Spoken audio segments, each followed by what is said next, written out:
Hello,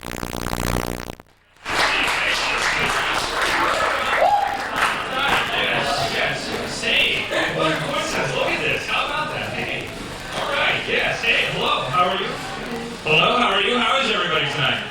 Next Friday night, a little bit of comedy tonight. Yes, we'll have a good time. Let me just start off by telling you a little bit about Gladys' Comedy Room and some of the action we see tonight. Some of the action, this is the exciting thing about coming to a room like tonight, is you're going to see the stars, the people who are going to be on Letterman in a few years, if they're not going to be on it already. They're going to be on the Tonight Show. They're going to have sitcoms of their own. A lot of these people are your friends. It's kind of exciting to think about this that in a few years that they will be famous and very powerful people. So I advise that you laugh tonight while they're still. Right? That's what I said. So, again, thanks for coming out. We'll have a fun time tonight. Just drink yourself silly and laugh yourself silly. To be honest with you, I don't even know what I'm doing here tonight. My life has become absolutely pathetic. Just capital P, pathetic. I was supposed to go on a date the other day, and I'm excited for it. I wanted to look good for it. I'm nervous for it. And when I went to shave, not only did I not have any hot water in my apartment, I didn't have any water. So I'm like running around crazy. I had a date in 10 minutes. I ended up shaving with vegetable soup. Can you believe it? Vegetable soup. The whole day she goes, well, what's that? I said, oh, it's potatoes. Don't worry about it. And I hope I'm not giving away any trade secrets to the guys here, but you know what I was doing is I went out and I stocked my apartment. I don't know, guys, do you do this? I went out and I thought, God forbid she should come back to my apartment. God forbid she. So I went out and I bought a bottle of wine, right? She came back. He said, the thing is, I know nothing about buying wine. I know nothing about wine. And I basically bought a bottle of wine based on how romantic the bottle looks. Yeah, other people do this? I guess I should have known I bought a cheap bottle because it had a picture of Fabio on the label. It's a fine New Jersey vintage. Oh, I suppose no, I don't know. And then I thought, God forbid she should come back to my apartment. So I actually cleaned my apartment. I'm not that I had like dishes up to here. I cleaned my apartment. I'm not like the type of guy who has like household cleansers in his apartment. So I actually cleaned my apartment top to bottom with shampoo, which would not have been that bad if it wasn't one of these conditioner and shampoos in one. And when I was done, I had like 10,000 cockroaches come out going, don't hate me because I'm beautiful. Don't hate me because I'm beautiful. Don't hate me because I'm not funny either, alright? Don't hate me. Just stop hating me. Stop hating me. My roaches are whole. How many people here from New York City? Live in New York City? Clap. Let's hear it. Just not so loud. It's so loud. Anybody here from out of town? Nobody? Good. Well, you can associate with the cockroaches. My entire apartment's been overrun with cockroaches. So I went out and I bought some boric acid the other day. You know what boric acid is? It's just like fluffy white powder. You're supposed to sprinkle all the cracks, crevices, anywhere a roach would hang out. So I do this all over my apartment. I leave the apartment. I come back 1 hour later, and not only are there roaches playing in the boric acid, they're building sandcastles. Like they're dancing. There's even a couple roaches up in the corner snorting lines of boric acid just to piss me off. So I figure out, maybe I didn't put enough boric acid now. So I go out and I buy more boric acid. I put boric acid on top of the boric acid. I cover my entire apartment with a thin film of boric acid. I leave the apartment. I come back 1 hour later. I swear to God, they're making roach angels in the boric acid. It's Lilyhammer. They got ski jumps it up. It's like, I'm a roach. You know how I eventually got rid of the cockroaches? I bought some geckos. You know what geckos are? Yeah. So these little roaches they sell, not roaches, lizards, they sell in pet stores. And they have to eat roaches, you don't have to feed them. So I buy the geckos, let them loose in my apartment instantly. Instantly they start eating the cockroaches. Instantly. So I leave the apartment, I come back 1 hour later, swear to God, 0 cockroaches, but I got like 10,000 geckos having circle jerk in the middle of my living room. So you're from Manhattan? Well, you are the distinguished audience member, so I will refer to you as the distinguished audience members. Are we drinking anything fancy tonight?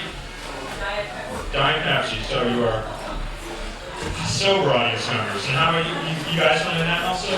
You are downtown, you're Upper West Side people. Brooklyn, so it's nice. Thanks for coming out of the subway.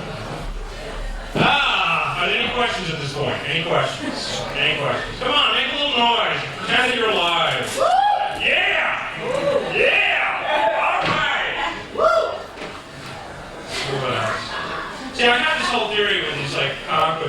this might sound a little disgusting, but it's true, that the more germs that I expose myself to, the less disease I will get, right? It makes sense, right? And what better place in New York City to test this out? Most people are not that much different, right? Because, see, hear me out on this one. You go to a Chinese restaurant. Everyone here loves Chinese food, yes? Yeah. Yeah.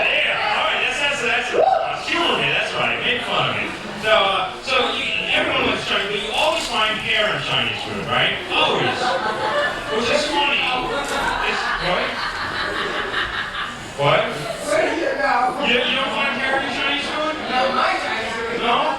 I started talking to a Chinese restaurant someday and just find a scalp in my plate. I find so much hair in my food.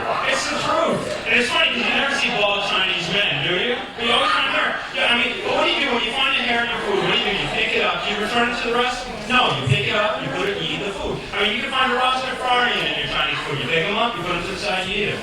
Not eat him, but eat the Chinese food.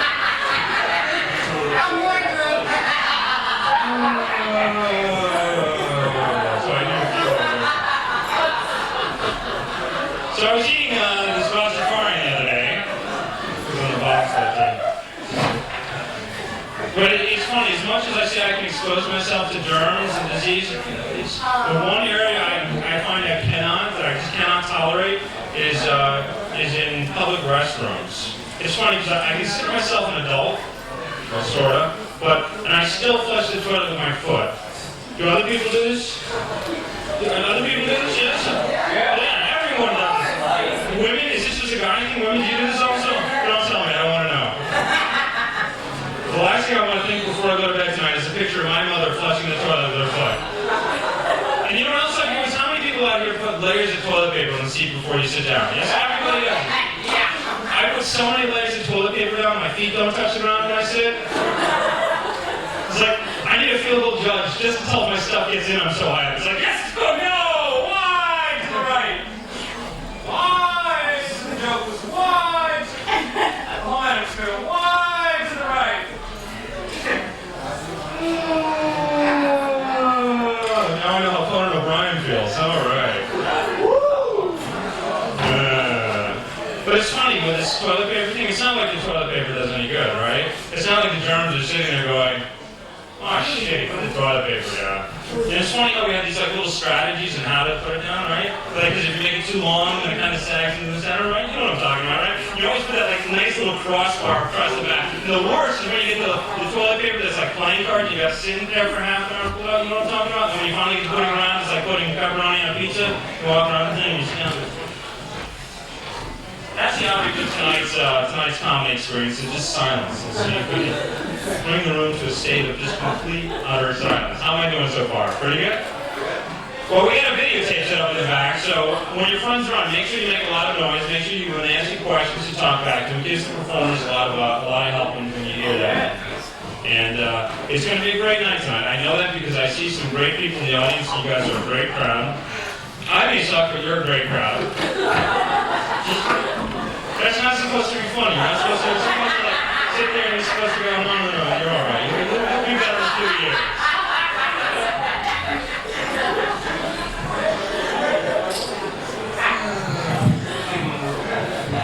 So let's start off the show. Just like, let's give yourself a big, I'll be asking you for applause all the way. But before you do it, just remember that it does help the comedians get up here. It's like going down the luge one. It's like when you hear the crowd screaming and going crazy and talking through your act. It's just like there's no other feeling in the world, you know what I mean?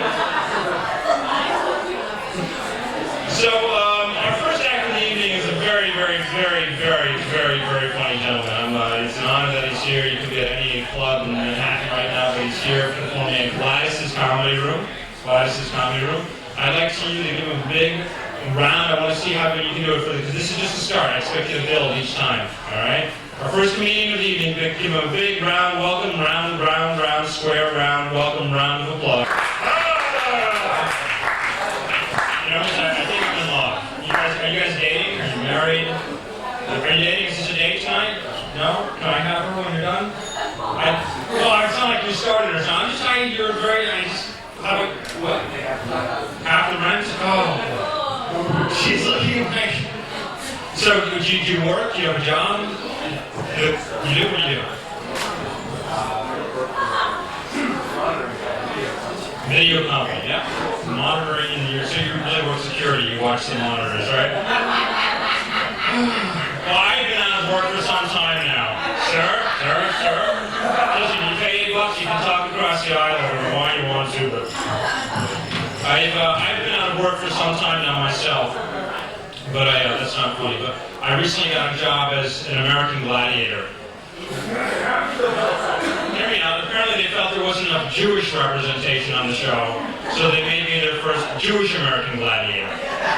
And every week the show would start off, dun dun dun dun dun dun dun dun, laser, thunder, Mordecai Ben Shlomovitz. And I come running down, big Jewish star on my chest, and they throw like matzo balls at me.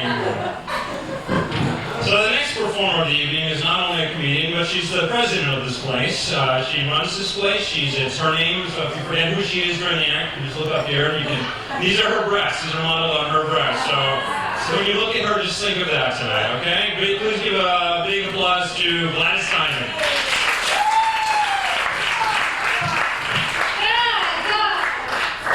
Oh God, thank you for the warm welcome. This is terrific. How you doing?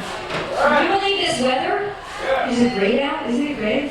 Let me tell you, there's one thing you know about New York. The weather's going to change. It's the crime that doesn't. There's so much crime, you know? Just before I came over here, you gonna hear this tonight? I heard on the radio. Do you remember the Zodiac Killer? Remember him? Why was he finally dead? Guess what? He's coming back. And he's going to be looking for a Leo. My ex-husband's a Leo. 516-487-3573. Bye-bye, Harry! So, people always ask me, at this stage of my life, what made me get into comedy? Divorce. That's right, it wasn't miserable enough. I needed something to do so I could really suffer. It was easy, but because I have my own room making incredible strides in my career, I am so excited. I'm going to share this with you. Really, last week, there was an agent in the audience. Isn't that right? Agents are coming in, sitting right where you are, wearing a black sweater. What's your name? David, David. He said to me, Gladys, you're sensational. He said, I have the perfect booking for you. Oh my God. I'm thinking Vegas, Reno, Atlantic City. He said, the nursing home circuit. I said, I'll take it.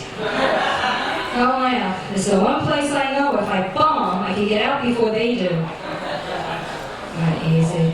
So actually, my career really saw a take off when I made my first network television appearance.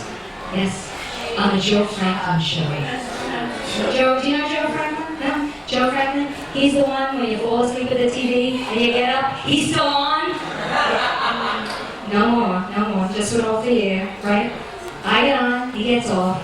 Just like my ex-husband. Oh, I'm sorry. And I shouldn't say that, but I don't need Joe Franklin. I don't need Jay Leno. I don't need David Letterman. I don't need Conan O'Brien. I'm going to make it on my own. It's up to me. It's always up to yourself, right? I'm going to be big in this business. You're so cute. Hi. You know what? What's your name? What is it? Ty. Hi, Ty. Are you with these women? He's available. Ty, I've been in show business my whole life. I'm going to be big. You know what? I've been an agent, a manager, and a writer. Now I can book myself, manage myself, and sleep with myself on the way to the top. Sounds better. God, I have a partner here. That's great. You know, it's really hard because, I'm really suffering. You see, I was married for about a month. You see, before I got married, I was a virgin. I was Ty. I wouldn't lie, but God would strike me down and make me short. Thank you. How big are you? Oh, yes. Actually, I have to confess, I'm sharing this with you. I usually lie about my height. I'm 4'9". That's why I do comedy, because I like being on a stage. So when I'm on a stage, I feel like I'm bigger. That's right, I feel like I'm 5 feet. Stop being short. During the snowstorm, it wasn't hard. I got stuck in New Jersey. The snow was 5 feet, right? I said to my friend when I was leaving our house, I said, listen, watch me. If you see the snow moving, it's me. But a lot of big think stars are short. They really are. Do you know who's short? Dolly Parton. She's 5 feet. You know, just 5 feet. Right? And her breasts are 5'9". She looks taller lying down than standing up. That's true. God, it's so hard. So we all have problems. Time, right? You know where mine started? In the womb. You want to know what my problem is? He wants to know a problem. I have a problem, right? I like the womb. I have more room in the womb than I have in my apartment. And I used to hear my mother talk to her friends. They'd say, so Rose, what do you want it to be, right? And my mother, I need your help on this, would say what every mother says. They all say the same thing. What do they say? I don't care what it is, as long as it's healthy. No, tall. Tall. That's all my mother cared about was height. Height. She had an obsession with height. And she only wanted me to go with tall guys. That's all she cared about. How tall are they? I bet you wouldn't do, Tommy. How tall are they? How tall are they? Are they tall? How tall? Tall, short, tall. So I got married a tall guy, and a short marriage. Right. My husband said I deceived him. I lied to him about my height. I said, yeah. I said, but you lied to me about your length. You told me you were built like a California redwood. And I see you look more like a number 2 pencil. Oh. You know, last night I did this joke. It was like, and some guy screamed down from the audience, he says, you're a hostile! I'm the least hostile person in the world. All the hostiles. I said, hostile? I'm not hostile. I'm divorced. And my husband still has his penis. I like that. Thank you. He's my partner. Tying ladders together will make something happen. Really, not easy. So, I met you in the bathroom. Is she your date? She's awfully cute. She was fixing her hair. Yeah. Are you married? No. Get married. Fast to anybody. You'll be older before you know it. You know why you should get married? I'll tell you why. Because he gives you the security to look around for the right guy. And maybe it isn't tied. So now I'm dating 2 guys. 2. One's 25, one's 65. One's for sex, one's for Scrabble. You know, my whole life I'm short. I'm short. You know, I like short guys. I like guys like you. I can have them. But they always like the tall women, you know. So I was around dating them between 6 feet and 6'6". Sorry. I came up to their waist. I wonder what they saw in me.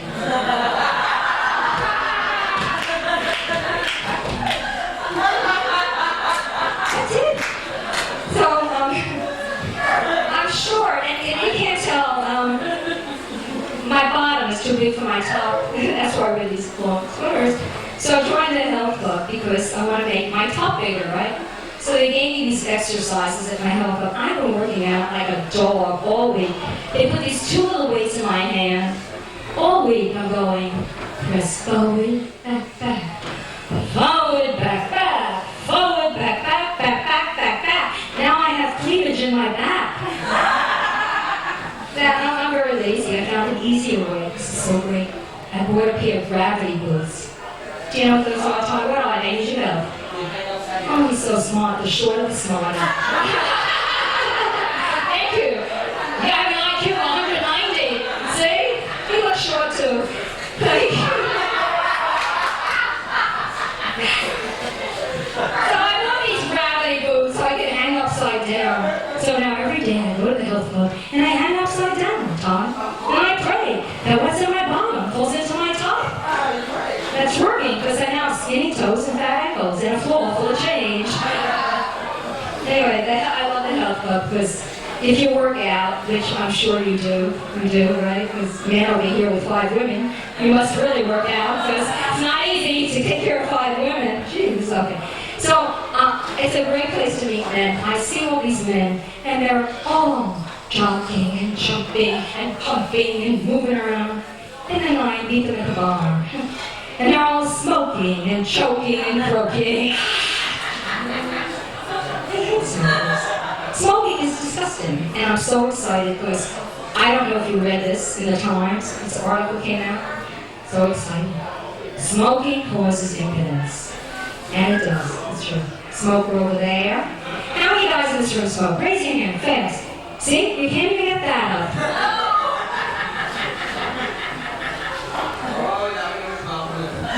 But that's where I met my husband. It's a good place in the health club. In fact, my husband looked like Ty. Really. He was shorter than you. Really. Very cute. But he was so vain. Do you know how vain he was? He was so vain. Whenever we had sex, he used to look at himself in the mirror. And I was always in the way. Instead of pushing me up and down, he used to push me side to side. You're in the way, you're in the way. I got out of the way. I left him to do comedy. And so now I'm doing this, and it's hard on my dating life because no one wants to date a comedian. But before I came over here, I had a blind date. Somebody fixed me up with a guy who teaches stand-up comedy at NYU. Isn't that he killed two birds with one stone, right? For 3 hours, okay, we're sitting at the bar, okay, at this hotel on Broadway. For 3 hours, you think he tried to get to know me? Hold my hand, give me a little kiss, get me to bed? No. For 3 hours, all he tried to do was get me to take his comedy class. I said, Gladys, he said, you're good, you're real good. If you take my comedy class, he said, I guarantee you'll go to the top in 2 years. Thought to myself, 2 years. If I got on top of the right guy, I'd go to the top in 2 hours. Thank you. Good night.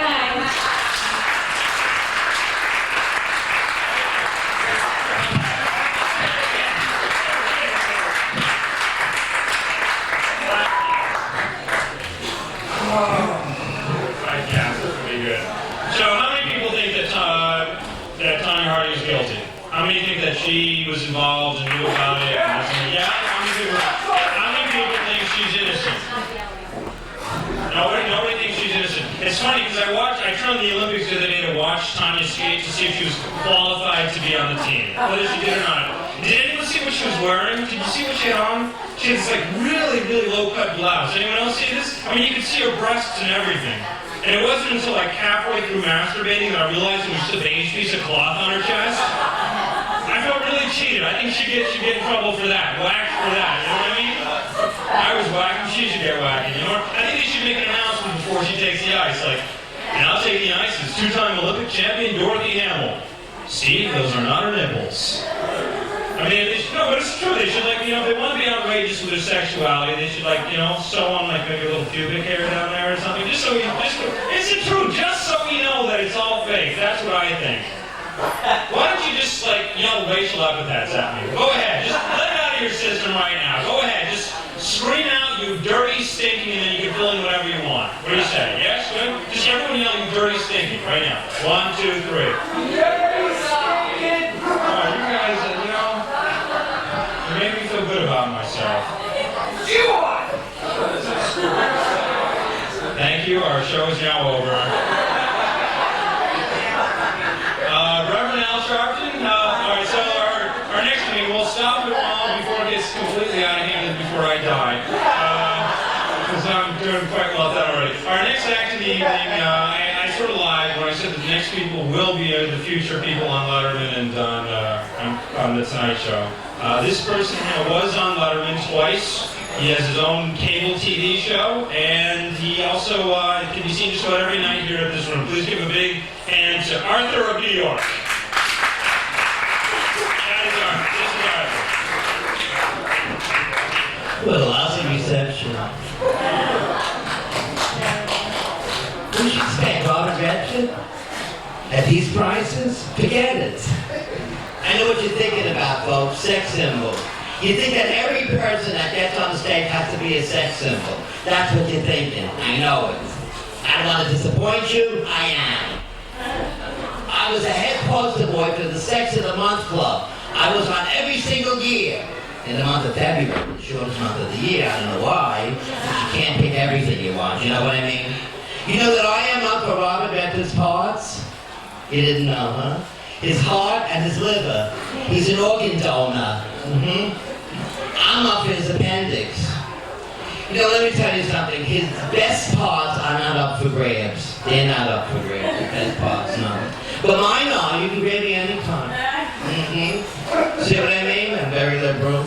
And I don't believe it, huh? The reason why they call me Arthur New York, I want to tell you, is because during the day I cut hair. Years ago, they called it a barber. And today, if you change the part, you're a hairdresser. And at night, I perform on stage, like I'm doing now, if I'm performing. If there are people here. So far, I don't hear anybody. Right. And do you ever notice when a performer gets on the stage, the first thing they say is, in a very nasal voice, you always hear this, "Hi, how you doing?" You know that thing? You know that? And then they pick on the audience like, they pick on you like, "You look marvelous, you look wonderful. Never saw you before in your life, but you look marvelous. You don't look so good." I don't know, maybe it's the light. You see, I never say that. First, because I'm not interested, number one. And number two, if you were sick, you wouldn't be here. As easy as that, isn't it? Oh, boy. But everybody complains today. You know, there's something about this air out here at this time of the year that people complain. The other day, I decided to take my constitutional. I was going to walk 10 blocks to work. I very seldom walk, but this time I wanted to walk. And I walked 10 blocks, and I never realized the homeless, there's so many on the street. They stand on every corner with a cup in the Sands Hotel, Atlantic City. And they stop you. It almost feels like I have to pay a token to cross the street. You know what, folks, I walked 10 blocks and I got rid of $4.50. I could have taken a cab. And the last one that came over to me, and he said to me, "Hey, mister, you only gave me 50 cents. I need another 50. I have to make a long-distance telephone call." So what is this, of union prices now? The rates went up. You're afraid you're going to get a job now from Giuliani? Is that what you're afraid of? Hey, you don't understand, they say. You don't understand. You know that I don't even know what food tastes like anymore. You don't? It tastes the same. And you know, I couldn't eat for 3 days. Force yourself. You see what he said? He had the nerve to say to me, you see, you know what? You see, if you didn't eat for 2 or 3 days, how would you feel?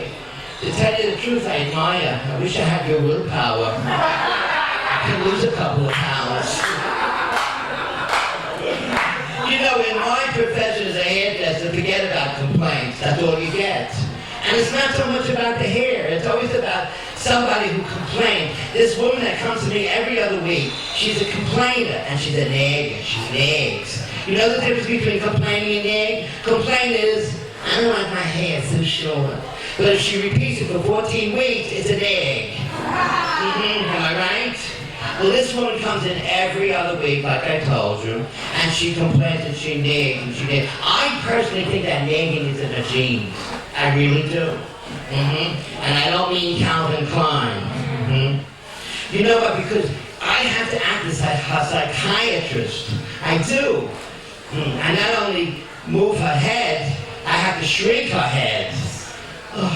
You see what I mean? And you know, worst of all, she's a hypochondriac. Did you ever know a hypochondriac? Well, don't want to know if you don't. She told me that she's not a hypochondriac. She said to me, I would swear on a stack of medical books that I'm not. Medical books. This woman was married 4 times. The first 2 husbands she buried, finished. The last 2, they're in Europe someplace, in Africa. They ran away. And they can't even find her because she said she's not happy with the New York men. She said they do not know how to perform. What are they, actors? Do they play piano? No, they don't know how to perform. She said, I'm leaving New York, I'm going to England. Because I read that in England they have big virile men like King Henry VIII. She likes something big. You know what I mean? When she found out that Big Ben was a clock, she changed her mind. Yeah, this woman saw so many doctors in her life that they named a golf course after her. And when she washes her hands, folks, she wears plastic gloves. She's afraid she's going to get something. I said, you're not going to get anything. You had everything already. Did you ever hear a woman who takes time releasing laxatives? Figure that out. She runs every hour on the hour. And she thinks, she swears to me that she got the Hong Kong flu last year watching Connie Chung on television. When I have to cut her hair, folks, forget it. I have to wear a surgical mask. And God forbid I stop in the middle, she takes her pulse. And when I have to blow dry her hair, you know what that is when you blow dry her hair? She gets very nervous when she hears the word blow. She says, you gotta put a condom on the blow dryer. You know, people are funny. They tell you funny things that you can stand them. But you know, it's very hard to work on people. She even turns around to me, she says, you know, you think you look good? You look horrible. I think Helen Keller must have cut your hair. It's so short that you look like a skinhead. Skinhead. Oh my gosh, skinhead. And why do you call yourself Arthur New York? To me, it sounds like a supermarket. Okay, supermarket. From now on, folks, I'm changing my name. I'm calling myself Arthur of Bangladesh. There aren't any supermarkets there. There's not even food. What do you do with people like that? All day long is complaints, complaints, complaints. I'm used to it by now. I can write a book. I'm writing a book because everyone picks on me. I do everything the hard way, so I'm calling my book The Hard Way, and you can interpret that title any way you like. Well, you know, people think that I only complain about the women, and that is not true. I am not complaining. I'm discussing. The men are just as bad. Oh, I say the men are just the same. I wouldn't say bad. The man that comes running in one day and he says to me, hey, I want to look sexy. I want to scent apart. Scent apart. Take your hat off. Takes his hat off. The man is completely bald on the top of his head. Outside the 3 strands of hair that stick up like Gorbachev. What do you do? I had to pose, how to make believe that I was creating something with the 3 hairs. Oh my God, I take the comb out. Oh yeah, right. How's that? There's your 3 hairs. And there's your parts. And he's complaining too. He said he would never go out with a woman unless she's built like Dolly Parton. To this day, folks, he sends me Christmas cards every year. Merry Christmas. Merry Christmas. And breast wishes. See what I mean? What he's got on his brain? His brother was worried. I think they all come from Bellevue Hospital. I swear. His brother was worried. His brother has 8 hairs on his head. 8. I counted them. 8. But he's taking minoxidil. You know that Rogaine treatment? Did anybody hear of Rogaine minoxidil? Anybody hear of it? Yeah. Right, you know what that is? That's that lotion you put on your hair, and it says in little print on the box that it grows hair, very little print. So he takes this tape, he's been taking for 6 months, and he runs and he said, hey, Art, tell me something, quick, tell me. Which hair is the longest? Which is the longest? The one growing out of your ear. Longest. I got one more client, and my client is a Muslim. Does anybody in this room know anything about the Muslim religion? Anybody? Yeah. Is anybody here? I'm not going to ask you any more questions, you know. I don't want to wake you up from your sleep. But anyway, in the Muslim religion, you're not allowed to eat pork. Did you know that? No, all right. You know it? No, you should have told me. I wouldn't have to go through all this. But I'll tell you one thing. In the Muslim religion, you're not allowed to eat pork. But in the Jewish religion, you're not allowed to eat pork. Does anybody know that? Oh, there's not everyone is an anti-Semite here, I see. You know that. Well, anyway, he wanted to eat pork, so he had to get out of New York. He went to Hawaii on a business trip. And he walked into the first restaurant that he went into, where the restaurant was. And the waiter comes up and says, I want roast pork. All right. Roast pork. Brings out the roast pork in the form of a little pig. He put the pig right on the table. And in the pig's mouth, there was a big red rosy apple. He was just gonna carve that turkey. Couldn't wait to carve that pig. Oh boy. Couldn't wait. You know what happened? 14 Muslims came in from Saudi Arabia. They were on a vacation. And the head snitches saw him. Head one in every crowd, you know that? Hey Omar, isn't that Muhammad over there? It is. Muhammad, what are you doing? I don't know. I came here. I ordered a baked apple. Look how they served it to me. See what I mean? Oh, folks. I know you're tired from laughing, so I'm going to have to tell you. Did you ever hear of that Chinese philosopher called On Too Long? Did you ever hear about him? You never? Well, I don't want to take after him because I'm going to leave. My name is Arthur New. Arthur Bangladesh. I changed it. Good night. Have a good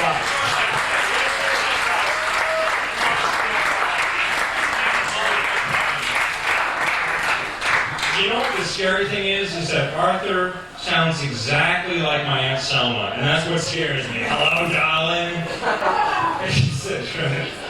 Oh, don't you wish you could speak like Arthur? It takes years and years of practice. You want to try to do an Arthur? Like, everyone will do an Arthur together, okay? Hello, Arthur.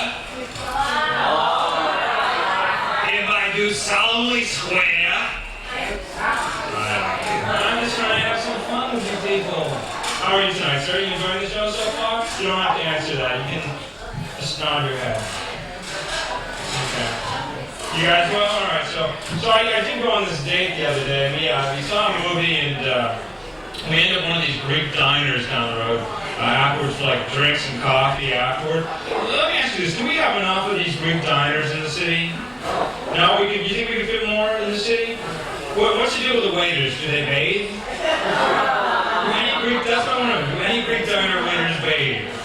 Like, I was in this Greek diner, there's actually a sign in the bathroom that said, employees must urinate on hands before returning to work. I saw one Greek waiter squeeze 5 different salad dressings out of his hair. Like, French was over here. I freaked out when he asked me if I wanted any feta cheese. You know what I mean? It's like, no. See, that's what sucks. Is his joke is better than mine. The rest of the room didn't get to hear it. Would you care to share? If you got big jokes, you have to bring it up for everybody. Really good music, my act for money. And I'm sitting there, looking, and I'm like a little bit flabby now. I'm feeling very self-conscious. You know how this is?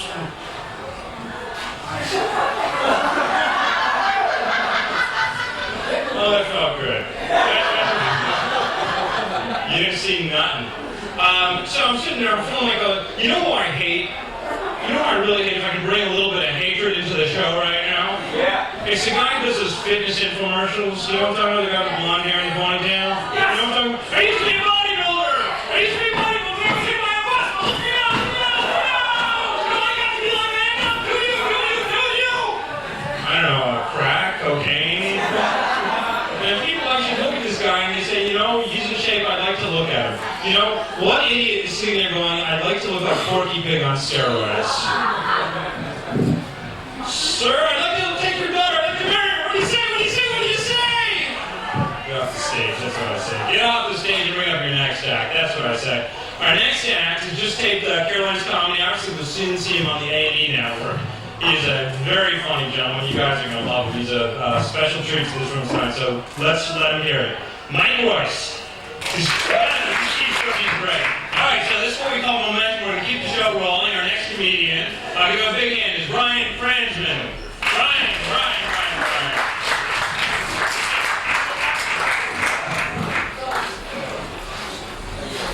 Sure. You can applaud. I'm used to it. Been getting applause my whole life. Popularity is a burden I've had to bear. And it's been that way my whole life, pretty much. You know, since I was a little kid. So when you're a little kid, in order to be cool, you have to be, you know, in order to be liked by everybody, you either have to be extremely cool or a great athlete. I happen to be both. Now, things haven't changed much since then. Bumped into this woman the other day on the street. Hadn't seen her since high school. 6 years. You know, she says, Ryan, you have not changed a bit. Hey, why tamper with perfection? You know, so we're doing small talk, catching up. And she says, so what are you doing now? So, doing a little comedy. She goes, you? Never thought I'd use that phone. Oh, really? Never thought of you as that thin. See, that really hurt her too, because she was one of those girls in high school who used to come around. Ryan, do I look fat in this? Yeah. I like it.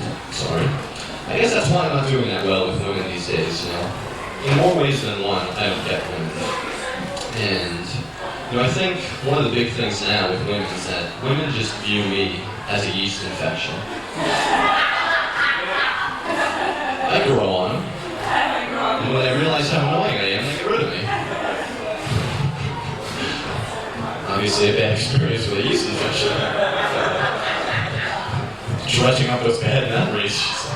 I think one of the problems that I have with women is that I'm not particularly well built below the belt. My last girlfriend started calling me the stealth bomber.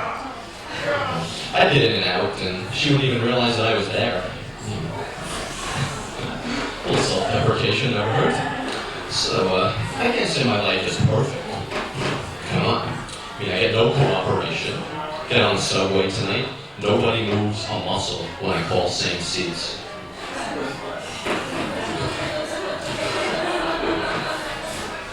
Come on. Now, I was going on the subway, went clothes shopping at Marshall's. Those of you who are not familiar with Marshall's, it's about 12, 13 rungs down the fashion ladder from Kmart. It's top quality, got a good deal on a mesh winter jacket. I'd say I'm a lot thrilled with this corduroy underwear, though. You've heard of the corduroy underwear. It's making headlines.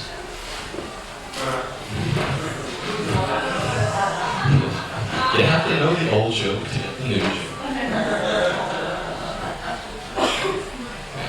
Going on Jeopardy next month, and my sole purpose for going on Jeopardy is to answer every question wrong. I'm going for a negative record. Alex, I'll take composers for 100. He wrote the 1812 Overture. Who was Yanni? Or John Tesh? John Tesh has a star on the Walk of Fame.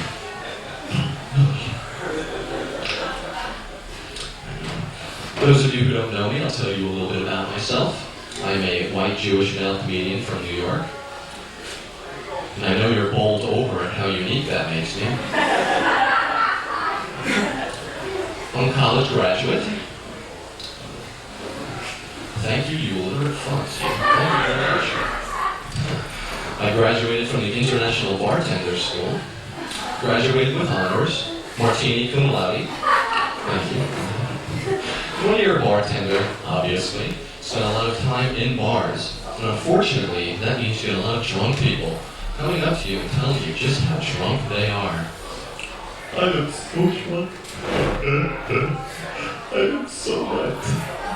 So what do you want, a Scooby snack? Quit breathing on me, lush face. Come on, get away from me. With me, I don't drink at all, so bars basically is just for women. And for me, the whole process of just trying to meet women, trying to hook up with them, whether or not I'm successful, has become kind of like wide world of sports. It's like spanning the ball to bring you the constant variety of babes. The thrill of victory and the agony of defeat.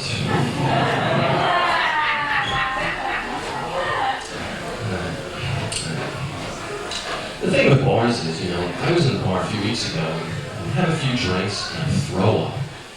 Not because I've had too much to drink, it's because I've spotted an ugly couple being overly affectionate on the dance floor.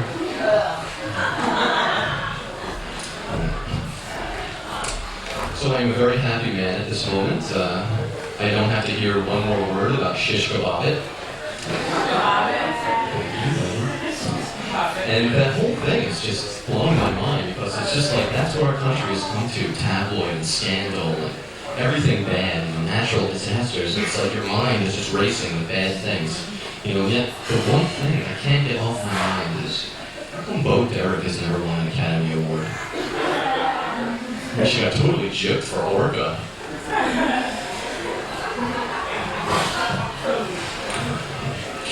So I went to dinner with my mother the other day, and smooth segue, hope you can keep up. Went to dinner with mom, and going to dinner with mom is not a pleasant experience because my mother's personal philosophy is for the amount of money we're paying to eat out, any food-like substance that is not nailed down, let's come home with us. Mom comes prepared too, she's got the tin foil, the plastic baggies, the refrigerated pocketbook, she's got all the angles covered. You think the guys, at the restaurant would be hip to my mother, as she's walking out of the restaurant with her pocketbook. Brian, start the car. Please. No. She's going totally crazy when she gets my father, too. She's like, Steve, cover me. I'm going for the rolls. Alright, I'm on board, I've noticed that people have lawn junkies on their lawns. Now, I've never been quite sure about the lawn junkie. Here we have, we spent, so much money on the landscaping, oh, it looks fabulous, but there's something missing. I can't quite put my finger on it. What is missing? What is missing?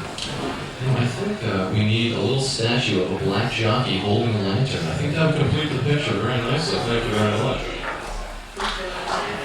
Pay my bills. The envelopes I get to pay my bills have a little box in the corner that says place stamp here. Well, thank you for that clue. I mean, all this time I've been licking a stamp and slapping it on my ass. Big crime issue going these days, everybody's, on the crime issue. Should we have, the death penalty? Should we not? Should we, I think we should. People say, oh, the death penalty is cruel and unusual punishment. I say, yeah, sure. I mean, we need more of that. We need more cruel and unusual punishment. If it were up to me, we'd have an electric chair with a clapper. Hey, Killer, do me a favor. Hold these marshmallows. Just kidding. You just totally psych a guy out. Really get crazy with a clap on. Psych. Well, my time is my own, and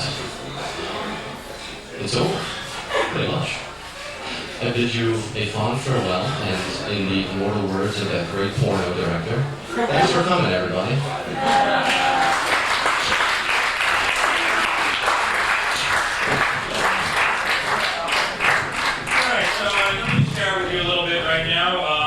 I'm very proud to announce this that it's been a couple months now, and I've been cutting down. That's right, I bought the masturbation patch. I'm down to 6 whacks a day. Our next comedian that's come to the stage is here to defend your public liberties, and you're welcome to take liberties with me after the show. But the next comedian is here you'll see what I mean in a second, is here to defend your public liberties. Please give a big hand to James Rosen. James Rosen.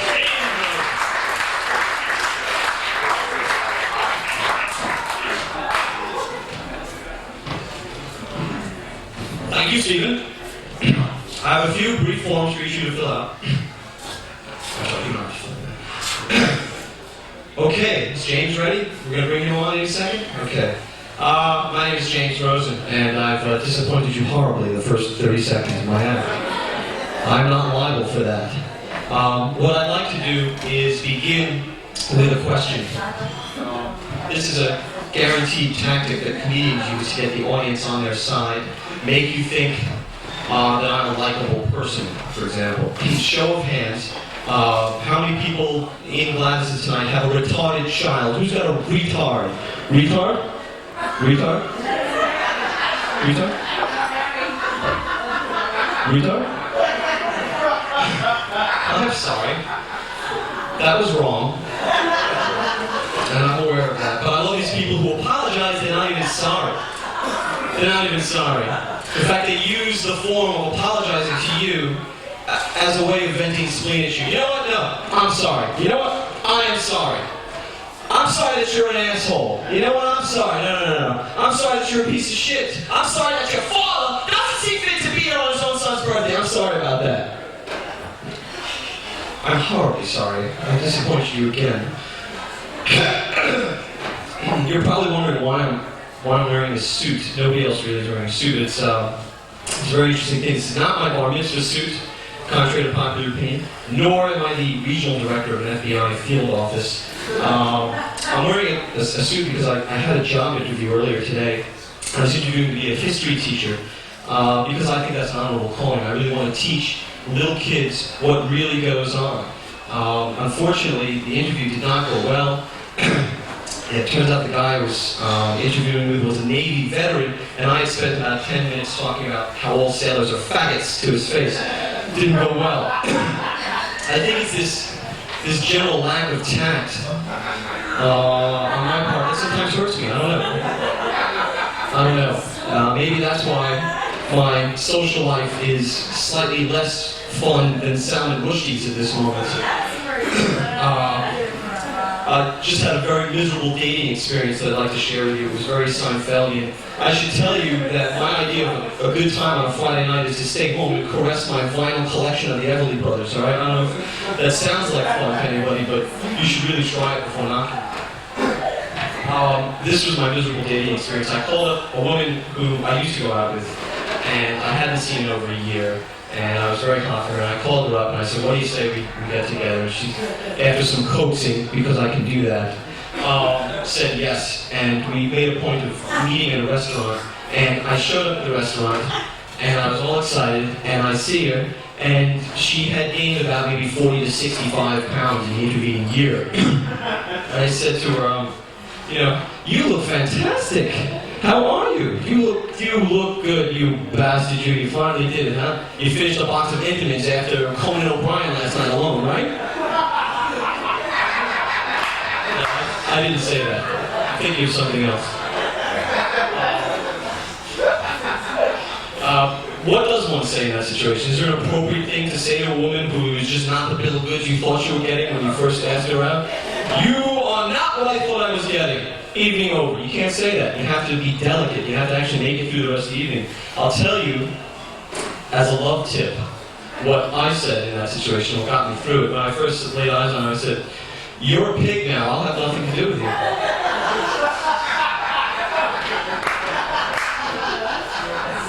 I was asked shortly before I came on stage, it was just a chance conversation, if there's a motto that I follow in life. And I have to tell you that I never found a motto that improves at all upon the motto that was expressed so eloquently in Planet of the Apes many years ago, which I'm sure you're all familiar with, which is ape shall not kill ape. Does it for me. I also follow the unknown, lesser-known corollary to that rule, which is that apes shall not undervalue the warranty on another ape's major appliance. The Planet of the Apes was a popular film series from 1967 to 19... I have no idea how to... another thing that I liked, along with the Planet of the Apes, as a child, was the Clifford series of books. Does anybody remember this by any chance? Yeah. You do that? It's so refreshing to hear mazel to all of you who said yes just now. This was a whole series of books. There was originally Clifford, subtitled Clifford the Big Red Dog. And then there was Clifford the Big Red Dog, Clifford Goes to School.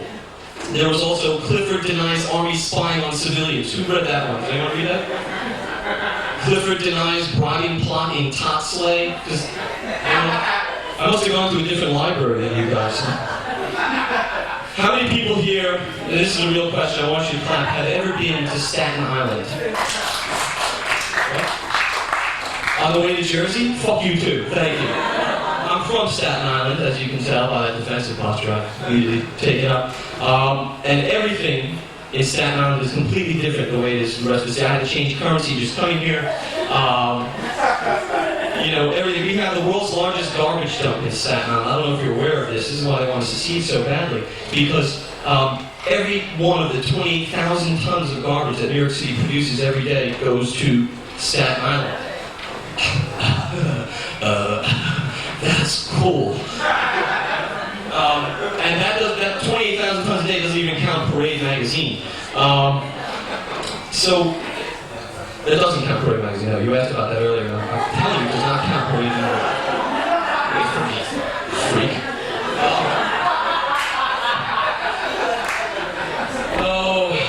I got stopped for a speeding ticket yesterday. I was driving a Nissan Sentra off the Verrazano Bridge, as a matter of fact. Not off the Verrazano Bridge, it was coming off the Verrazano Bridge. And the cop stopped me, and I rolled down the window, and he says, point blank, what makes you think you have a right to go so fucking fast? And I pleaded with him. I said, please, sir, my donkeys are weak from starvation. That knocked it off. I got off on that. I beat that ticket. Use the donkey line, I'm telling you. My donkeys are weak from starvation. You know what's another thing that's weak from starvation is my act right now. My act is weak from starvation. Little phlegm ball. Actually ate a hamburger at Harry's before this. I'm joking. Get the phlegm burger. I'd like to do some impressions briefly now, if I might. I will turn around and do that whole impression as if something radical goes on back here. Something does though, and you don't know right now what's going on. I know, and you don't. Ask not whether what you can do for your country, but ask rather whether Bobby and I pumped Marilyn like little squeeze shoehorn that she is. Ask rather whether I stole Texas in '60. Thank you. Some history buffs. Alright, another impression. I know you hate it. You hate it when I do it, or you like? You hate it. I used to meet women at Elaine's. I used to go to Elaine's to meet women. But I don't do that anymore. I go to family functions now. Earlier this year, there was a very celebrated case involving popular entertainer Woodrow Allen, who back on stage now. I also meet women at PS 156 on 125th and Lex. You have no idea what goes on stage here. Ty, you've been a very vocal character this whole evening, and I just want to ask you, what do you do? Seriously, what line of work are you in? That's right, that's why I'm asking, Ty. I thought that was clear. Listen, just tell me what you do. What do you do? What line of work are you in? Human services. Services. Listen, I won't interrupt you when you're in your livelihood. I will not cocks out of your mouth from 38th Street, alright? I know what you mean by human services. This whole room knows. Are you with Ty? You're with him tonight? You're with him. I have a question for you, and I don't mean to pry into your relationship at all. I have a question. What are you thinking? What do you think? Tanya Harding. Tanya Harding. This is the last in a series of Tanya Harding jokes for the evening. I'm making that promise. So anyone who does a Tanya Harding joke hereafter, you have to stone. Apparently, Tanya Harding, gold medal, bronze medal, silver medal, no medal, next week when she gets back from the Olympics is going to be indicted. Apparently, it is illegal for a figure skater to have thighs that look like those. We're talking about a fat ass. Do we understand that reference? Fat ass! I would really like to attack Nancy Kerrigan myself, if that were possible. She's super fine, but I guarantee you that Tanya Harding is the better fuck. Is there any doubt in this room who the better fuck is? That's right. All the people like me are clapping. The people want to hate fuck Tanya Harding from behind. That's right. Laugh it up. You're going to jail too. You have been a wonderful audience. I'd like to leave you with a few pearls of wisdom. Number one, my donkeys are weak from starvation. I plead with you, sir. They're weak from starvation. That I mentioned before. Number two, it's nothing personal. It's just the way you look. Thank you so much. God bless each and every one of you.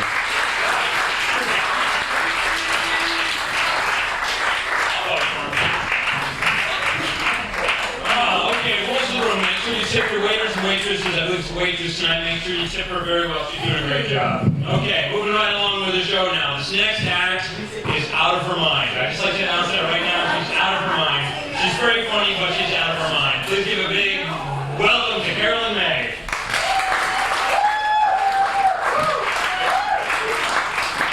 I'm gonna kill him. Hi. Are you all having fun? Yeah, they say laughter's the best medicine. I'd rather have a Valium.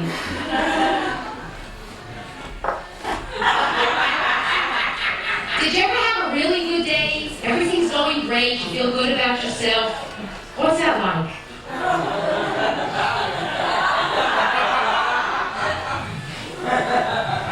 He fired you up. I have no choice up here. Oh, anyway, let me tell you about my day. Today I was sitting at a diner. This woman next to me takes a bite out of her sandwich, spits it out, then she turns to me. Could you taste this? I think the mayo's bad. Oh, what do you mean, oh shit? What does that mean? Well, it wasn't shit, it was mayo.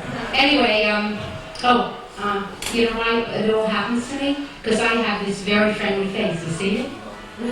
You see? You're too tired to look. You see?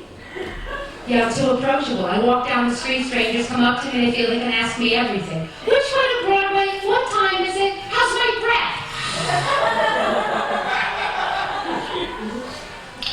ago, a bum stops me. Excuse me, not a bum. A dwelling-deprived, financially challenged person. So he says, "Hey lady, hold the cup, I'm on my break."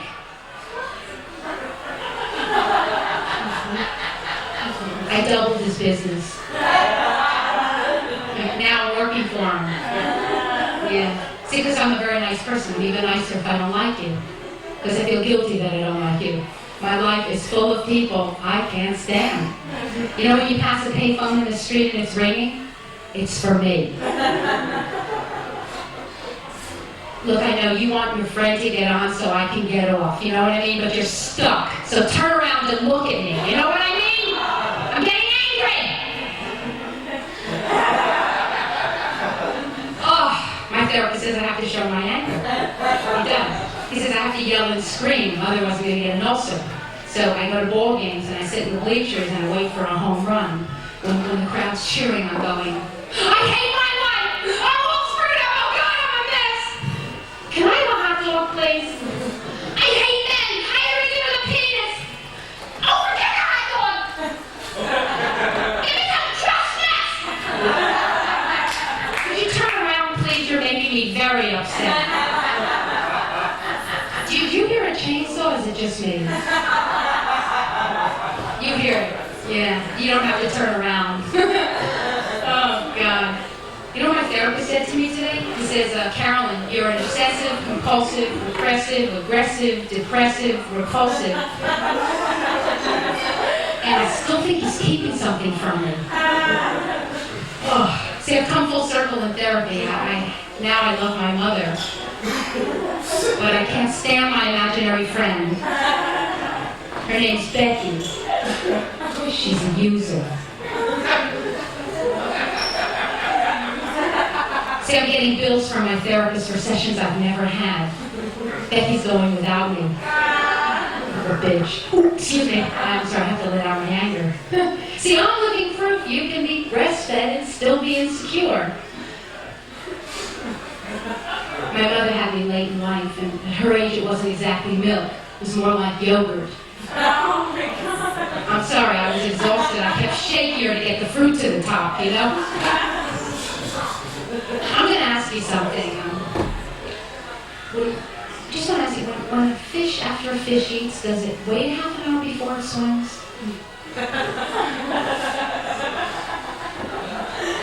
Why do pigeons, when they walk, go like this? Why do they? Are they reincarnated jazz musicians, you know? Cool, man. Or maybe they're just nodding approval. Good sidewalk. Good crumbs. Nice ankles. Oh, I love these things. This is me. This is who I am. What's your name? I've been picking on you. Too bad. No. David, when you're sitting on a toilet, do you worry that a big hairy hand's gonna come up?